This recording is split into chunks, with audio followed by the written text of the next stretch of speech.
Assalamualaikum warahmatullahi wabarakatuh. Nama saya M. Daril Aryansyah. Saya Debbie Alinda. Saya Depeli Rizkia Andari, dan kami dari kelas 11 IPA 2. Di dalam kesempatan kali ini, kami akan menjelaskan perlawanan rakyat Makassar terhadap bangsa Portugis dan juga bangsa Belanda. Gerak-gerik bangsa Portugis di Maluku hanya sebatas kerjasama di bidang perdagangan, terutama di rempah-rempah. Namun, lambat laun Portugis malah melanggar kerjasama itu dengan melakukan monopoli perdagangan rempah-rempah. Hal ini tentu menyulut emosi Sultan Ternate, yakni Sultan Hairun, hingga menyerukan perlawanan terhadap Portugis kepada seluruh Maluku, bahkan Jawa dan Irian Jaya. Hingga akhirnya meletuslah perang Ternate Portugis yang pertama pada tahun 1559 hingga 1567. Sultan Hairun pun mengutus putra-putranya untuk menjadi panglima perang. Tiga kerajaan Islam terbesar kala itu, Aceh, Demak, Ternate, masing-masing dari barat, tengah, dan timur Nusantara membentuk suatu front persatuan melawan Portugis yang terus bertahan sampai abad ke-15. Pada tahun 1570, Portugis melakukan sebuah langkah penjebakan yang begitu licik, beralasan untuk merayakan hubungan Ternate Portugis yang makin membaik. Sultan Hairun diundang ke Banteng, Sao Paulo pada 25 Februari 1570 oleh Gubernur Portugis Lopes de Mesquita. Sultan Hairun yang sudah percaya pada Portugis pun datang tanpa pengawal.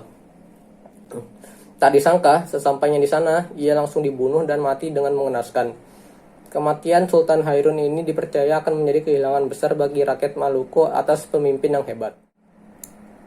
Persatuan dengan Tidore diperkukuh dengan pernikahan antara Sultan Ba'abullah dengan adik dari Sultan Tidore.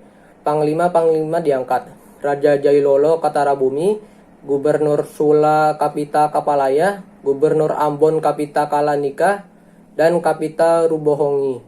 Semuanya bersatu di bawah pimpinan Sultan Ba'abullah dan membuat suatu persatuan yang begitu hebat. Dengan 2.000 kora-kora dan 120.000 prajurit, pasukan jihad menyerang Portugis. Satu persatu benteng-benteng Portugis jatuh ke tangan Ternate, hingga tinggal menyisakan satu benteng, yaitu Sao Paulo, tempat kediaman Gubernur Portugis Lopes de Mesquita. Pada tahun 1571, pasukan dengan 30 juanga dan berkekuatan 3.000 prajurit di bawah pimpinan Kapita Kalakinda berhasil menguasai Ambon. Pulau Buru pun berhasil direbut setelah 2 kali serangan. Meski ada halangan dari sedikit pasukan pribumi Kristen. Demikianlah sampai tahun 1575, seluruh kekuatan Portugis dan pendukungnya berhasil ditaklukkan. Berikut ini beberapa alasan mengapa Belanda ingin sekali menguasai Makassar. Yang pertama, yakni Belanda ingin menguasai jalur pelabuhan di Makassar. Selanjutnya, Kerajaan Makassar merupakan penghasil rempah-rempah terbesar di Nusantara ketika itu. Yang terakhir, yakni letak Makassar sangat strategis bagi perdagangan dan sentra rempah-rempah. Peristiwa perlawanan di Makassar. Pertempuran pertama terjadi pada tahun 1633, pertempuran kedua terjadi pada tahun 1654, pertempuran ketiga terjadi pada tahun 1666 sampai 1667, Perjanjian Bongaya terjadi pada tahun 1667. Kerajaan Makassar mencapai puncak kejayaan pada masa pemerintahan Sultan Hasanuddin antara tahun 1654 sampai 1669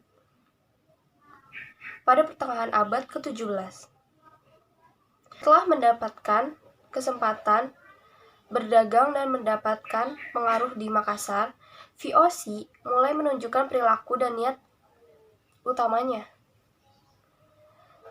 Tuntutan VOC yang terhadap Makassar ditentang oleh Sultan Hasanuddin dalam bentuk perlawanan dan penolakan semua bentuk isi tuntunan yang diajukan oleh VOC.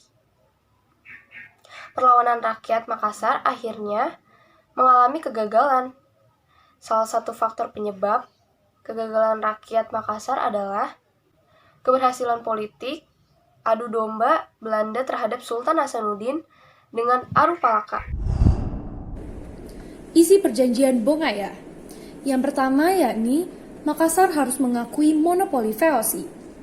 Yang kedua, wilayah Makassar dipersempit hingga tinggal wilayah Goa saja.